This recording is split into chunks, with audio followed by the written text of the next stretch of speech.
leadership and critical thinking, and then we'll move over to our students who will be sharing his idea, who have their own business and they're still studying. Yes? Are we good? Yes. Okay, thank you. Eigenlijk voor el concepto de nós estar para que o mundo de turismo também está cambiando e nós estar para que o mercado de gente que está bem Aruba está cambiando. E se está criando uma oportunidade nova para estudantes que estão graduados na escola, para não somente dentro do mercado de hotel e restaurante, etc, etc, mas tem outra oportunidade nova que está bem que antes não estava até. Pensei nós sabemos com o conceito de focus sobre entrepreneurship e assim nós eigenlijk get em contato com a University of Aruba para check que tem possibilidade para dar estudante que mais visão tocante que é caminho para vir entrepreneur na Aruba e que é esse caminho para não hora que não acaba com a escola, dor que atualmente é que está estudando que vai graduar e não está com what's next. Ora quando se gradua a banda. E lenco University of Aruba está dando uma oportunidade, vooral se também, por exemplo, MBA of algo em conceito de entrepreneurship.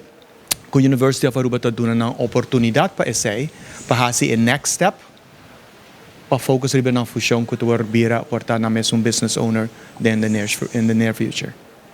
So first thing I want to say, not everyone is meant to be an entrepreneur, not everyone wants to be an entrepreneur. So if what you want to do is further your studies and then work the corporate life, climb the corporate ladder, that's perfectly fine.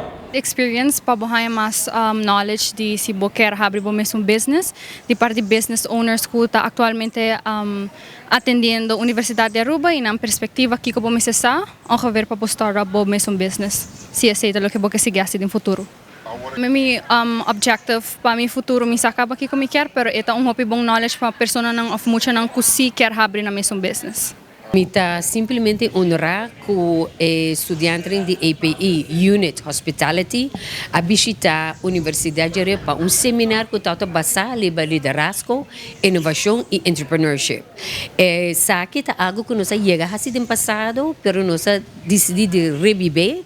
Então a intenção está que vai na Universidade de Aruba que estudante nang nós tem que tem nang próprio negócio que tem entrepreneurs of isang ko net kabisude e acaba tem nang negócio anche que nós tem período difícil na Aruba e mundo toch nós quer que é importante para nós compartilhar essa.